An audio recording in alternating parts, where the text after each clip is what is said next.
Bonjour la jeunesse. Ça va? Je m'appelle Laurent. Moi je m'appelle Lucas. Je suis un YouTuber, on appelle ça. Ah bon? Je fais des petites vidéos YouTube Oui. parce que j'aimerais savoir ce qu'ils pensent les jeunes. Ah, Donc vous faites partie de ma catégorie, vous êtes jeune. bah oui. Moi, ce qui m'intéresse, c'est un sujet dont personne ne parle ou presque. Mhm. C'est qu'un jour ou l'autre, vous et moi, on va mourir. Oui, et oui. À quel âge vous allez mourir? Je ne sais pas. On ne sait pas, personne ne le sait. Personne ne le sait, hein? Regardez Naël. Vous vous souvenez de Naël? Oui, oui.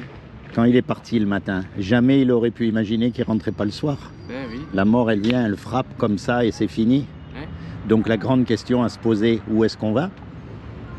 On va là où la vie nous mène. Hein. Est-ce que vous avez déjà pensé à la mort? Pas tant. C'est tellement abstrait que des fois je préfère ne pas y penser. C'est abstrait, on y va tous. Donc Ah, c'est oui. concret, au contraire, enfin on y va. Je veux dire, vous connaissez quelqu'un qui n'est pas allé à la mort? Non, bien sûr que non, mais ce que je veux dire par là, c'est que c'est abstrait dans le sens où on veut pas le voir, on le repousse. Ouais, mais l'éloigne. pourtant, on en a tellement peur en fait. Bah oui, c'est sûr.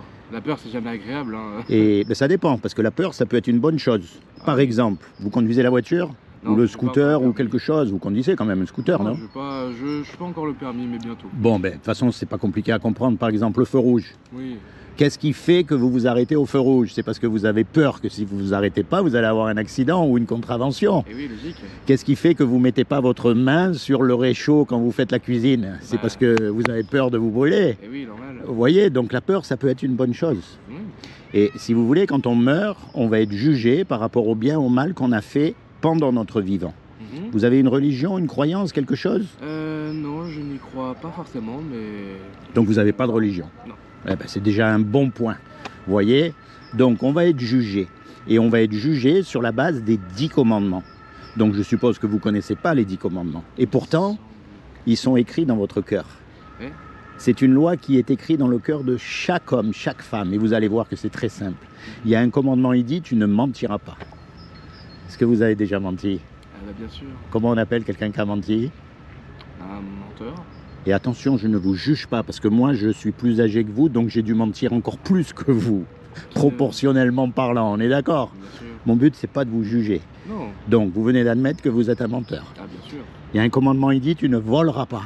Est-ce que vous avez déjà pris quelque chose qui n'est pas à vous? Ah bah, bien sûr. Comment on appelle quelqu'un qui fait ça? Un voleur. Donc, vous êtes... Un voleur au final. Non, vous êtes un menteur et un voleur. Ah oui, bah, c'est sûr qu'ils s'en cumulent. Il y a un commandement, il dit, tu ne tueras pas. Alors, Ah, c'est non. sûr, vous n'avez jamais poignardé quelqu'un. Et pourtant... Sinon, ils sont pas ici, hein. il est écrit que quiconque traite son frère d'imbécile, il est considéré comme un meurtrier. Hmm. On est tous coupables face à cette fameuse loi des 10 commandements. Et vous avez remarqué, quand vous mentez, Oui. vous savez que vous avez menti et que c'est pas bien. Quand vous volez, vous savez que vous avez volé et que c'est pas bien. Parce que cette loi, elle est écrite dans notre cœur. Et le jour du jugement dernier, donc, que l'on ait des religions ou pas, on n'aura aucune excuse. Mhm. Comment dire, c'est sûr que s'il existe, on pourra que admettre. Est-ce que vous croyez en Dieu? Parce que vous avez dit s'il existe. Je ne peux pas prouver qu'il n'existe pas, mais je ne peux pas prouver qu'il existe. Donc en soi, Alors moi, je peux vous prouver qu'il existe. Et c'est très facile, c'est très simple. Mais attention, il ne faut pas tomber dans le piège de la religion, justement. Parce que la religion, ce sont des hommes qui se sont autoproclamés représentants de Dieu sur terre pour dominer sur les autres hommes. Quelle que soit la religion, il n'y en a pas une qui est mieux que l'autre. On est d'accord. Maintenant que Dieu existe, c'est une évidence et c'est une évidence scientifique. Vous avez un téléphone, quelque chose là? actuellement, oui. Faites voir, vous allez voir. Ne vous inquiétez pas, je ne cours pas vite. Oui. Regardez bien ce téléphone. Mhm. Regardez l'autre côté. Bien sûr. Voilà. Vous l'avez bien vu? Oui. Alors je vais vous poser une question. Mhm. Quelle est la preuve qu'il y a quelqu'un qui a fabriqué ce téléphone? Le fabricant qui est marqué dessus. C'est le téléphone lui-même. Oui. Puisqu'il y a un téléphone, vous savez pertinemment qu'il y a quelqu'un qui l'a fabriqué. Oui. Maintenant, les matériaux qu'il a utilisés, le temps qu'il a mis, la technique qu'il a utilisée, tout ça c'est un autre sujet. Mais déjà, en regardant le téléphone, vous savez pertinemment qu'il y a quelqu'un qui a fabriqué le téléphone. Évidemment. Et maintenant, vous regardez la création autour de vous. Puisqu'il y a une création. Et en plus, qui est réglée comme une horloge. Parce qu'on est d'accord, il y a forcément un créateur derrière. Ça, C'est ce créateur-là qui est Dieu. C'est aussi simple que ça. Et c'est scientifique. Parce que rien ne peut rien créer. Donc soit vous croyez dans l'impossibilité scientifique que rien a créé quelque chose, soit vous croyez dans la logique simple que puisqu'il y a une création, il y a un créateur. Mais toujours pareil, attention, parce qu'aujourd'hui, on nous a embobiné le cerveau pour nous faire croire que Dieu était dans les religions. Mais si vous regardez bien les religieux, il n'y a pas plus hypocrite. On est d'accord. Donc ce Dieu-là, il a fait des lois aussi qui existent. La loi de la pesanteur, elle existe. La loi de l'aérodynamique, elle existe. Si vous prenez une tomate et vous la plantez au pôle Nord, elle ne poussera pas, parce que tout est régi par des lois. Mais pour qu'il y ait une loi, il faut qu'il y ait quelqu'un qui l'écrive, qui la mette au point, qui la pense, qui la calcule, vous voyez? Eh bien, c'est lui, Dieu. D'accord? C'est celui qui a tout créé, dont cette fameuse loi morale par laquelle on va être jugé le jour du jugement dernier. Et le problème, c'est qu'on a transgressé cette loi. Je l'ai transgressée, et vous aussi. Donc, le jour du jugement dernier, vous allez être déclaré coupable ou innocent? Ah bah coupable, bien sûr. Et si vous êtes coupable, paradis ou enfer? Ah bah je douterais que j'irai au paradis. Hein. Et l'enfer, c'est un endroit terrible. C'est un endroit, il y a marqué, où il y aura des regrets éternels, des vers qui ne meurent jamais, des flammes qui ne s'éteignent jamais, des grincements de dents. C'est un endroit où on est séparé justement de toute cette beauté, parce que la nature, c'est merveilleux quand vous regardez. L'homme, il détruit tout, d'accord. Mais la nature elle-même, merveilleux. C'est mauvais, hein, la nature. Hein. Voyez, et ça, c'est ce qu'on mérite, c'est le diagnostic. C'est pour ça que la société, elle va pas bien. Parce qu'on est tellement éloigné des voies de Dieu qu'en fait, on fait n'importe quoi. Voyez, et en particulier les religions.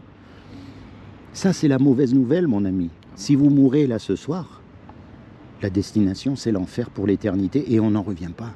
Ah bah oui, mais dit comme ça, on y reviendra Ça, toujours. c'est la mauvaise nouvelle. Mais heureusement qu'il y a une bonne nouvelle dans l'histoire. C'est que justement, un créateur, ça aime ce que ça crée. Un musicien, il aime sa musique. Un artiste peintre, il aime les tableaux qu'il peint. Un cuisinier, il aime les petits plats qu'il fait. Enfin, c'est simple, Dieu. C'est une simplicité, mon frère. Tu peux pas savoir.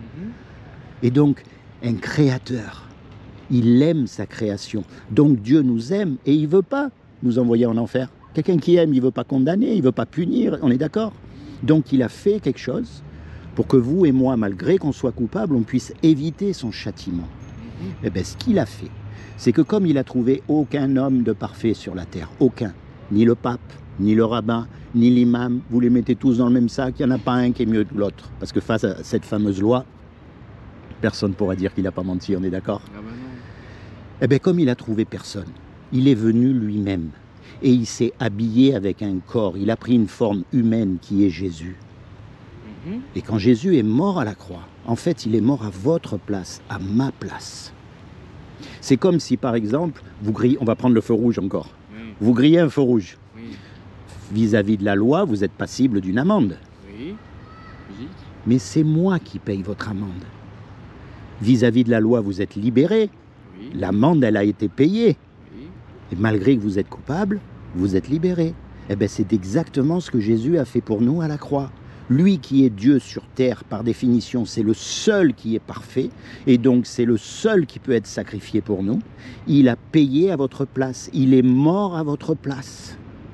Oui. Et tout ce que vous avez à faire, c'est à vous l'approprier pour vous, c'est-à-dire à prendre conscience que le jour où vous allez mourir, vous allez avoir des comptes à rendre, vous allez passer devant le tribunal, et donc vous avez besoin d'un avocat. Et donc vous choisissez Jésus comme votre avocat pour le jour du jugement dernier. Et à partir de ce moment-là, de cet instant même où vous l'avez vraiment choisi comme votre avocat, comme votre sauveur, eh ben, vous êtes tranquille. Vous savez que vous ne pouvez pas aller en enfer parce que ça ne dépend plus de vous. Ça dépend de l'avocat après. Et comme lui, il est Dieu sur terre, il ne peut pas perdre. C'est le plus fort, c'est le meilleur, on ne peut pas le tromper à lui. Ah oui. Donc vous dépendez entièrement sur ce qu'il a fait, vous lui faites confiance. Et vous êtes sauvé. Voyez, vous n'avez plus à vous préoccuper de plus rien, vous êtes sauvé. Alors maintenant, quelqu'un qui vous a sauvé comme ça, alors que c'est une grâce, on est d'accord, vous ne le méritez pas. Vous avez admis, vous êtes un menteur, un voleur, un fornicateur, tout ce qu'on veut. C'est une grâce, il vous l'a fait cadeau. Oui. Quand à son tour, il va vous demander un petit service, vous allez lui rendre. C'est normal.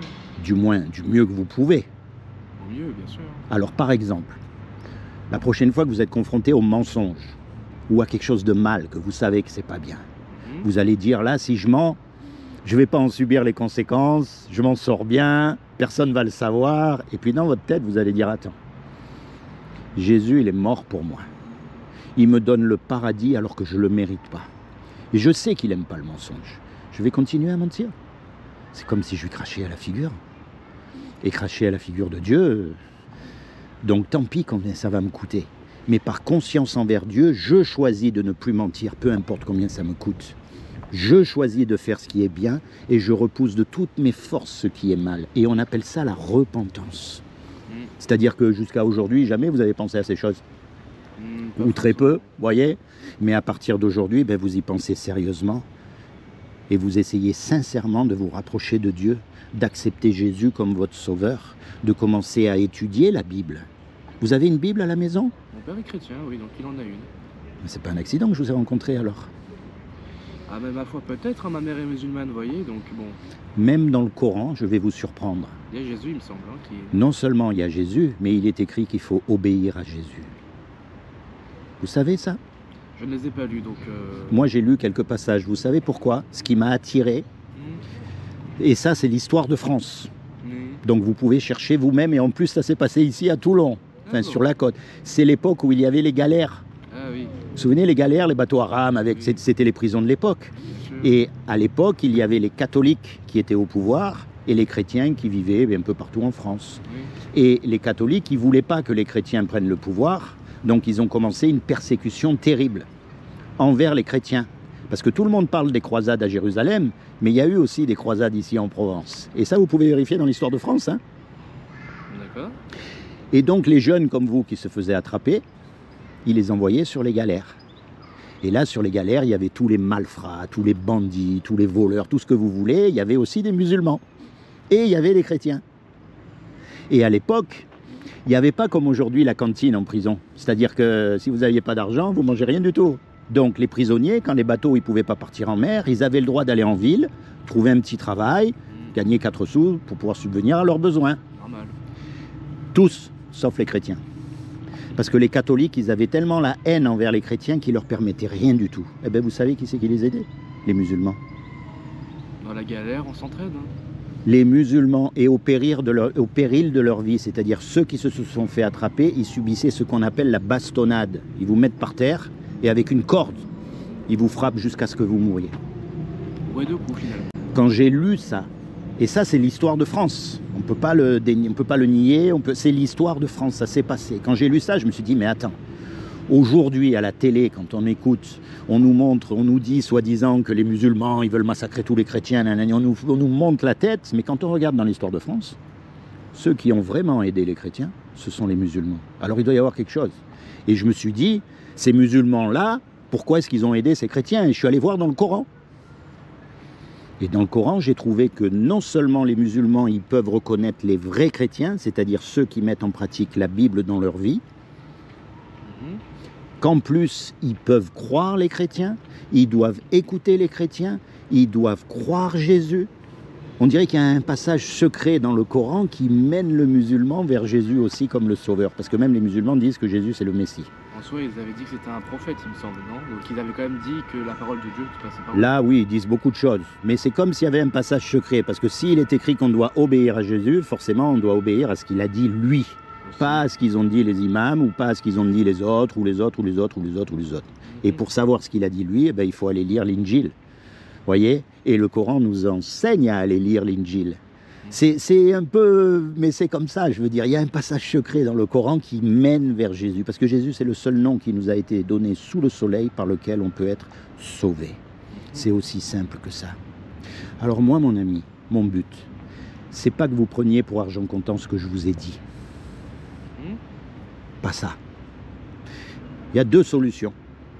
Soit je vous ai raconté n'importe quoi, on aura récolté 10 minutes, hein, et puis hop, on continue notre chemin. Oui.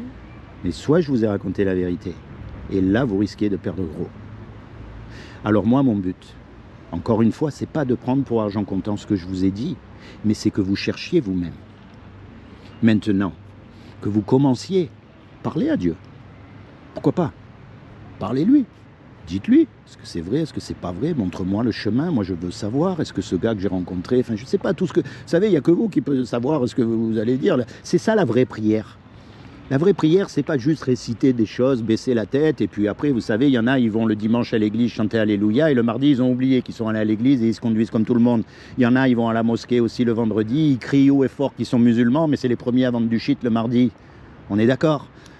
La prière juste récitée, ça sert à rien. C'est pas ça la prière. La prière, c'est simplement parler à Dieu ce que vous avez dans votre cœur. Et ça, c'est votre cœur à vous. Il n'y en a pas deux de cœur pareil. Ça c'est sûr. Vous voyez? Parce qu'on ne sait pas quand on part. On ne sait pas. Alors je vais vous laisser quand même en souvenir. Parce que vous savez les paroles. N'est-ce pas? Elles rentrent par une oreille. Elles sortent par l'autre. Elles sortent par l'autre.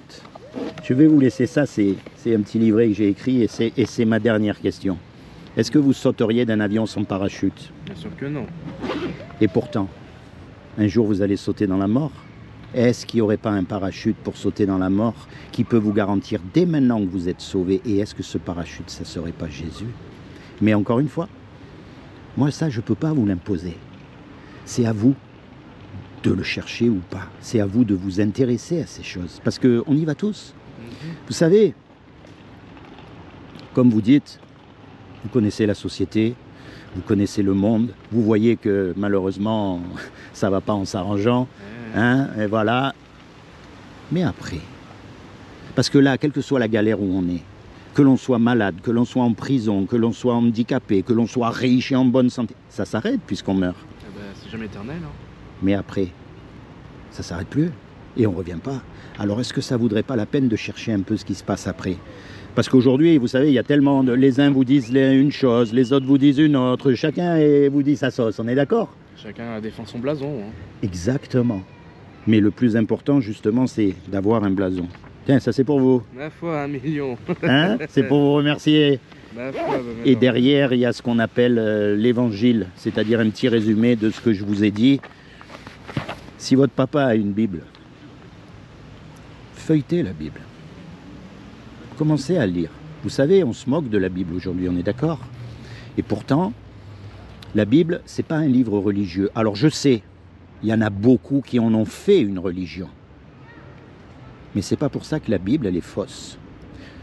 Le Coran dit que la Bible a été trafiquée, c'est faux. Enfin, les musulmans en général disent que la Bible a été trafiquée, mais c'est pas ce que dit le Coran. Le Coran dit que la Bible a été mal interprétée. Et ça, c'est pas faux. C'est pour ça que vous avez aujourd'hui des catholiques, des témoins de Jéhovah, des mormons, des protestants. Tout le monde comprend à sa manière. Mais ça ne veut pas dire que le texte est faux. Vous voyez, mal interprété ne veut pas dire que le texte est faux. La Bible, c'est avant tout un livre historique. C'est-à-dire que tout ce qui s'est passé dedans, grâce à l'archéologie qui est une science quand même, aujourd'hui, on peut démontrer que beaucoup d'endroits, beaucoup de personnages, beaucoup de batailles, beaucoup de choses se sont réellement passées. Alors c'est vrai, on ne peut pas tout prouver. Mais dans ce qu'on a trouvé, on n'a pas trouvé d'erreur. Ce qui nous laisse raisonnablement penser, puisqu'il n'y a pas d'erreur dans ce qu'on a trouvé, il n'y aura pas d'erreur dans le reste. Maintenant, si on trouve une erreur, il y a tout qui tombe. Ça, c'est sûr. Mais jusqu'à maintenant, on n'a pas trouvé d'erreur. Donc, on peut considérer que c'est encore bon. Et puis, il y a un point essentiel qu'il n'y a dans aucun livre religieux. Ce sont les prophéties accomplies.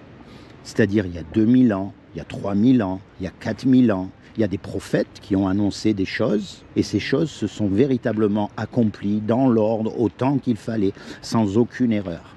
Alors, encore une fois, les prophéties ne se sont pas toutes accomplies. Mais comme dans celles qui se sont déjà accomplies, il n'y a pas d'erreur, on peut raisonnablement penser que les autres vont s'accomplir. Et c'est comme ça qu'on sait qu'il va y avoir un jour du jugement dernier. Voyez? Mais ça, encore une fois, mettez votre nez dans la Bible. Vous allez voir, d'abord, vous allez voir comment c'est un livre très actuel. Et que si tout le monde mettait en pratique, on ne serait pas où on en est aujourd'hui. Encore faut-il y croire, hein, de ce que les gens y croient ou pas. Ça, je vais vous dire, ça c'est une autre question, y croire ou pas y croire. Parce que vous ne pouvez pas croire si vous n'étudiez pas, par exemple. Voyez, tiens, c'est celui-là aussi que je voulais vous donner. Vous savez pourquoi? Parce que vous m'avez parlé du Coran. Eh ben, ma foi. Vous êtes gâtés, hein? J'ai les deux. Là, vous avez toutes les sourates. Regardez, ça c'est la sourate 43-63. Vous lisez l'arabe? Alors, pas du tout. Bon. Et quand Jésus apporta l'épreuve, il dit « Je suis venu à vous avec la sagesse et pour vous expliquer certains de vos sujets de désaccord. » Donc, vous savez que les musulmans et les chrétiens ne sont pas en accord. Mais le Coran dit que Jésus est venu justement pour expliquer les désaccords. Craignez Dieu, donc, et obéissez-moi. Donc le musulman qui lit le Coran, c'est écrit noir sur blanc qu'il doit obéir à Jésus. Merci bien. Vous êtes jeune, vous avez tout l'avenir devant vous, vous êtes costaud. Pensez à Dieu, mon ami. Parce que dans la vie, dites-vous bien que, encore une fois, vous pouvez avoir toutes les richesses, vous pouvez être dans la pire des misères, ça s'arrête. Mais si vous avez Dieu dans votre cœur, vous êtes indestructible. N'est-ce pas? C'est comment votre prénom? Vous m'avez dit déjà? C'est Lucas. Ouais, Lucas. Lucas, soyez béni, Lucas. D'accord? Je demande au Seigneur Jésus qui vous accorde le désir de votre cœur. Qui vous D'accord. accompagne aussi. Je vous demande qu'il vous détourne du péché à tout jamais, qui se révèle à vous comme votre Seigneur et votre Sauveur, et plus que tout, qui vous permette de rentrer dans votre destinée éternelle. Merci d'avoir été patient avec moi. Pas de soucis, monsieur. Bonne journée. Bonne journée à vous aussi. Au revoir. Au revoir, monsieur.